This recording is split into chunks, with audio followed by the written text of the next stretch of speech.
So to say that Harry was a leader in the BC wine industry was an understatement. If something exciting was happening in this industry, he was involved. In fact, he was probably the founding chair. He had so many ideas, probably 90% of them turned out to be really good ideas, and a few didn't. He was always starting something new, creating, changing things up. What he loved to do best was change regulations with government. Harry loves a good contradiction. He loves to correct you. He loves a good little argument. Harry is one of those people that has something and he's not afraid to go right for it. For better or worse, he is certainly deserving of being spirited because he chases everything with a tenacious spirit. Harry, when he was working at Casabello, came to this liquor store I was working in and presented 4 varietal wines under the Casabello label that were made from vinifera grapes. The first, I think, commercial offering of varietal wines in British Columbia from British Columbia grown grapes. I've known of Harry since 1980. Harry and his partner Lloyd Schmidt opened up Sumac Ridge. It was really fascinating to me because they opened it up on a golf course. And well, if you know Harry, he's not interested in golf at all. So very quickly they ripped up a few of the golf holes and planted vines and made a fantastic estate winery. He pushed the industry very hard. He had an outsized personality and he was involved in just about everything. I used to sit on the VQA tasting panel and travel to the Okanagan every month. And in the afternoon, after we'd finished tasting, I would visit wineries all over the valley. Some of the producers at that time didn't participate in VQA. They didn't really like Harry. I would hear stories that astounded me.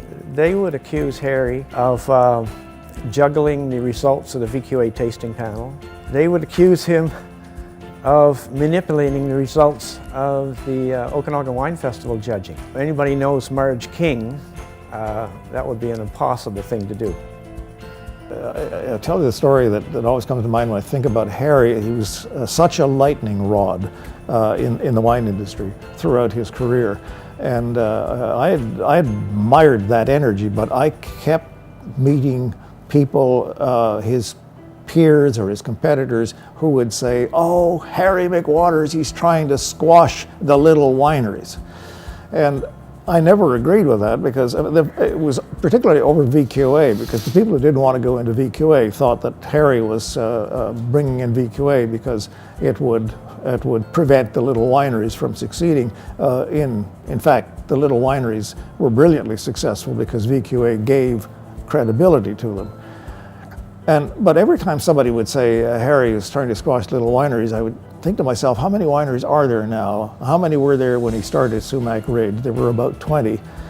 And today, there are over 350.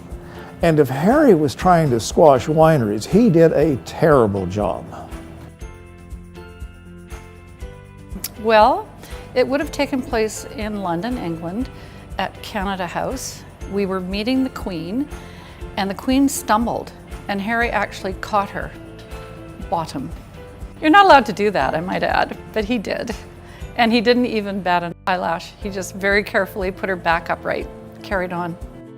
Harry's done so much, achieved so much, but there's one thing Harry has done that he talked about doing, and that was to write a cookbook. And I would love to read those recipes and try them. If there was a cause that came along, he was always there to lead the charge and help make it happen. So his own spirit is generous, but I think he's really inspired generosity with everyone around him as well. We reconnected in the fall of 2006 when a mutual employee of ours named Michael Willingham had almost died. And as an industry, we got a few people together to raise funds and help Michael out, and we called it the BC Hospitality Foundation. Harry, he made it happen. He was the founding chair. He did the initial strategic plan to get us organized and really put us on the map, and we'll never forget him for that. And that foundation now has helped almost 200 hospitality industry employees who've had a critical financial crisis due to health or injury, and also gives over 20 scholarships a year. So thank you to Harry for the BC Hospitality Foundation. Harry, cheers to you. Thank you for all your hard work and for everything you have done for all of us in the BC wine industry. We're all enjoying a wonderful environment and a great place to do business because of your hard work. Thank you.